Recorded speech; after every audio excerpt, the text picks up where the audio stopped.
শরীয়তপুরে clinic ও diagnostic মালিক সমিতির নির্বাচনে সভাপতি নির্বাচিত হয়েছেন নিপুণ ক্লিনিকের মালিক জাহাঙ্গীর আলম বাবুল। সাধারণ সম্পাদক নির্বাচিত হয়েছেন নিউ পপুলার ক্লিনিক ও ডায়াগনস্টিক সেন্টারের মালিক মহিউদ্দিন বাদল ব্যাপারী। শনিবার অনুষ্ঠিত হওয়া এই ভোটে 91 ভোটের মধ্যে 45 ভোট পেয়ে জাহাঙ্গীর আলম বাবুল দেয়াল ঘড়ি প্রতীকে সভাপতি নির্বাচিত হয়। তার নিকটতম প্রার্থী দুলাল খান মোটরসাইকেল প্রতীকে 44 ভোট পেয়েছেন। অপরদিকে সাধারণ সম্পাদক পদে মহিউদ্দিন বাদল ব্যাপারী আনারস প্রতীকে 49 ভোট পেয়েছেন। তার নিকটতম প্রার্থী SM নজরুল ইসলাম মোড়ক প্রতীকে পেয়েছেন 40 ভোট। সুন্দরভাবে আমরা সমাপ্ত করতে পেরেছি, সেজন্য পদে নির্বাচন হয়েছে।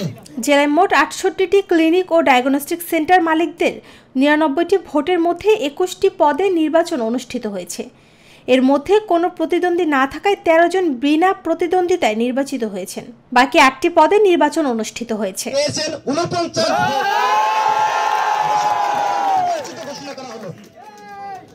সভাপতি পদে হোসেন টিয়া পাখি পেয়েছেন 42 ভোট, উনি বেসরকারিভাবে নির্বাচিত হয়েছেন। এ সময় সহসভাপতি পদে নির্বাচিত হয়েছেন ডক্টর সোহানুর রহমান সোহান, মাহবুবুর রশিদ রিপন, মোহাম্মদ ফাহিম হাসান রনি ও মোহাম্মদ আনোয়ার হোসেন।